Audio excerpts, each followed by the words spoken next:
News Maharashtra K9 आवाज जनतेचा।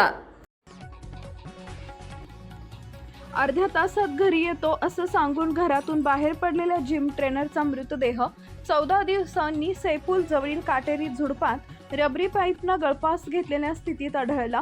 सचिन मच्छिंद्र माने वय वर्ष 30 राहणार विजापूर नाका 2 नंबर झोपडपट्टी असं मृत तरुणाचं नाव आहे।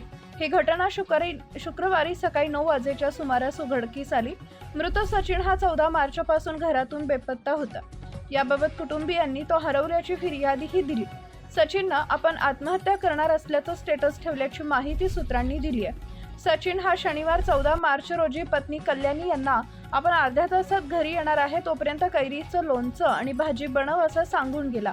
घरातून गेल्यापासून त्याचा मोबाईल बंदच झाला, त्यामुळे कुटुंबियांनी याबाबत विजापूर नाका पोलीस ठाण्यात तक्रार दिली, पण तो शुक्रवार 27 मार्च रोजी सकाळी मृत अवस्थेत आढळला।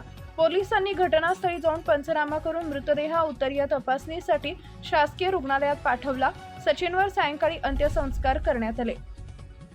सचिनच्या पश्चात पत्नी कल्याणी, 3 वर्षाची मुलगी ओजस्वी, 1.5 वर्षाचा मुलगा पार्थ आहे। सचिनचं मोबाईल शॉपीचं दुकान होतं, शिवाय जिम ट्रेनर असल्यानं त्याचे अनेक प्रशिक्षणार्थी व नातेवाईकांनी मोठी गर्दी केली होती।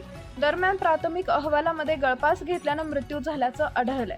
याबाबतचा तपास सुरू असल्याची माहिती वरिष्ठ पोलीस निरीक्षक दादा गायकवाड यांनी दिली आहे। मृत सचिन एका जिम मध्ये ट्रेनिंग देत होता, तेव्हा त्याची ओळख एका महिलेसोबत झाली, त्यातून त्यांचे प्रेमसंबंध जुळले। या कारणावरून 4 दिवसांपूर्वी त्यांचा वाद झाला होता। यानंतर त्या महिलेच्या पतीनं आणि भावानं सचिनचा खून केल्याचा आरोप पत्नी कल्याणी आणि नातेवाईकांनी केलाय, त्यामुळे त्यांच्यावर गुन्हा दाखल करून अटक करावी अशी मागणी केली जाते।